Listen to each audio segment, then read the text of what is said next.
4, 3, 2, 1,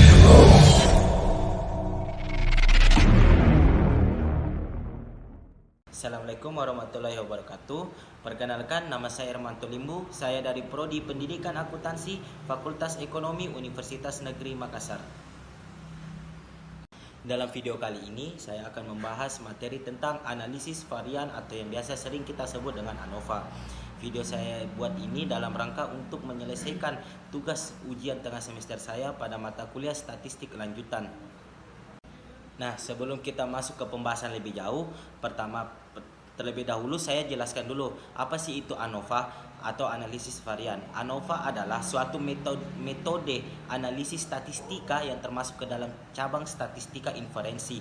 Dalam literatur Indonesia, metode ini dikenal dengan berbagai nama lain seperti analisis ragam, sidik ragam, dan analisis variansi. Ia merupakan pengembangan dari masalah Beveridge sehingga uji F dipakai dalam pengambilan keputusan. Nah, mengapa kita harus menggunakan analisis varian atau ANOVA? Uji hipotesis dengan ANOVA digunakan setidaknya dengan ada beberapa alasan tertentu.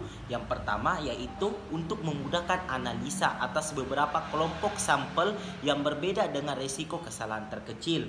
Yang kedua, mengetahui signifikansi perbedaan rata-rata antara kelompok sampel yang satu dengan yang lain.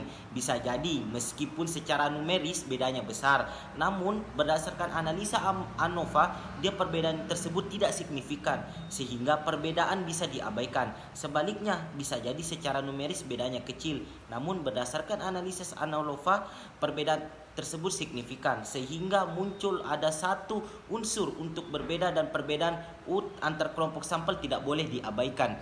Kemudian analisis varians relatif mudah dimodifikasi dan dapat dikembangkan untuk berbagai bentuk percobaan yang lebih rumit. Selain itu, analisis ini juga masih memiliki keterkaitan dengan analisis regresi. Akibatnya apa? Penggunaannya itu sangat luas di berbagai bidang, mulai dari eksperimen, laboratorium, hingga eksperimen periklanan, psikologi, dan kemasyarakatan.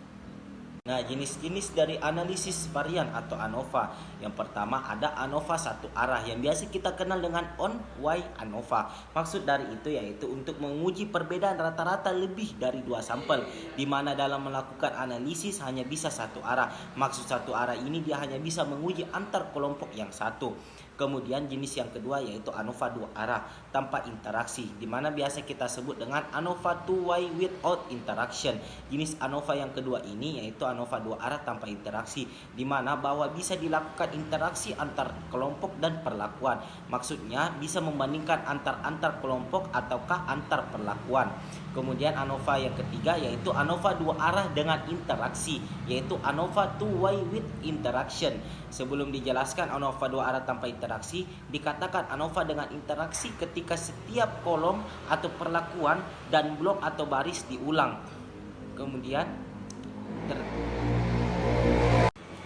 langkah-langkah melakukan uji hipotesis dengan ANOVA. Yang pertama adalah kumpulkan sampel dan kelompokkan berdasarkan kategori tertentu.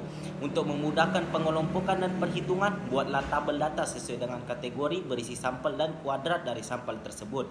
Yang kedua yaitu menentukan tipe ANOVA-nya. Apakah dia masuk tipe satu arah, dua arah tanpa interaksi, atau tipe dua arah dengan interaksi. Karena sangat dia berpengaruh pada perhitungan nantinya. Yang ketiga yaitu menentukan variabilitas dari seluruh sampel. Yang keempat, menghitung derajat atau kebebasan. Derajat kebebasan atau degree of freedom yang dilambangkan dengan V, DOF, dan atau DF dalam ANOVA akan sebanyak variabilitas. Oleh karena itu ada 3 macam derajat kebebasan yang akan kita hitung. Yang pertama, derajat kebebasan untuk JKT. Yang kedua, derajat kebebasan untuk JKK, dan yang ketiga, derajat kebebasan untuk JKG.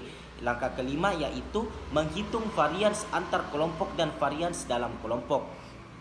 Yang keenam, menghitung F hitung. Yang ketujuh, menghitung F tabel. Yang kedelapan, membandingkan F hitung dengan F tabel. Habis itu kita membuat suatu kesimpulan. Kenapa? Karena sesuai dengan kasus awal, bahwa dapat disimpulkan apakah perlakuan memiliki efek yang tidak signifikan pada sampel atau tidak. Jika hasilnya tidak signifikan, berarti seluruh rata-rata sampel adalah sama.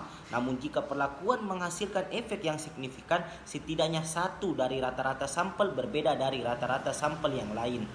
Nah, untuk lebih jelasnya langsung saja kita masuk ke contoh soal, yaitu di sini ada soal tentang latihan. Untuk melihat produktivitas kerja staf di bagian teller, seorang manajer researcher suatu bank melakukan pengamatan terhadap jumlah customer per jam yang dapat dilayani oleh 4 orang teller. Data hasilnya yaitu ada di lampiran PPT berikut. Yang dimana teller A, ada teller A, teller B, teller C, dan teller D. Dengan tingkat signifikan 5%, ujilah HQ bahwa rata-rata jumlah customer per jam yang dilayani masing-masing teller adalah sama. Asumsikan bahwa seluruh asumsi untuk uji ANOVA satu arah telah terpenuhi. Berikut jawabannya.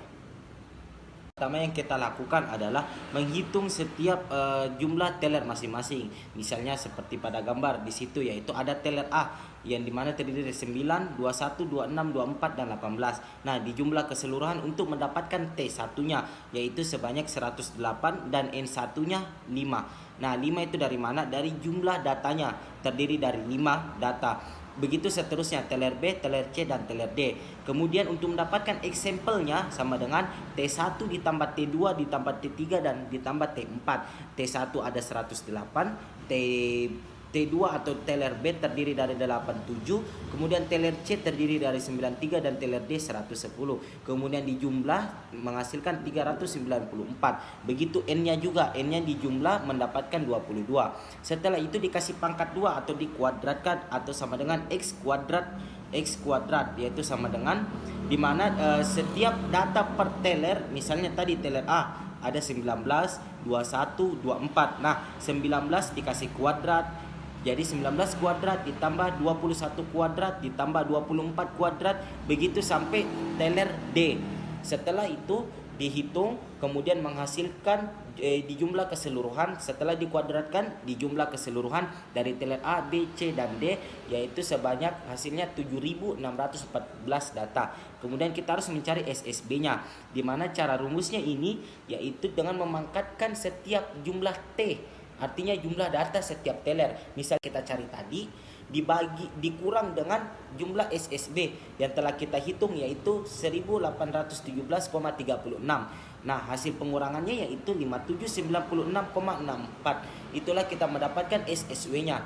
Setelah itu menghitung MSB dan MSW. Cara hitungnya yaitu MSB sama dengan 4 dikurang 1 atau yang biasa kita sebut K dikurang 1.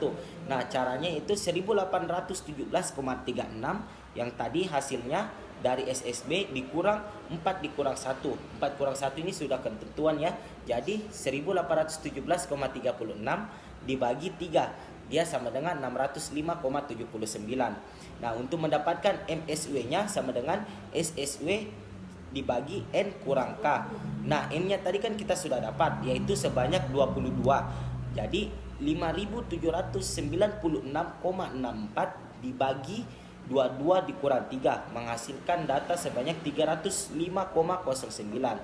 Nah, untuk menguji F-nya atau uji ANOVA-nya, caranya yaitu F sama dengan 605,79 atau dari MSB dibagi sama MSW-nya yang telah kita cari tadi.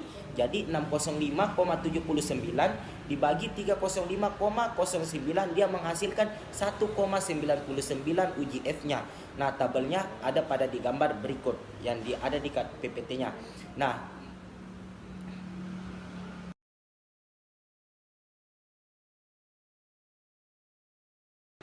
untuk soal latihan nomor 2 yaitu ada tabel. Di situ ada perusahaan, kemudian terdiri dari keuntungan dalam kurung miliar, di mana ada paket A, paket B, dan paket C. Ada 5 perusahaan.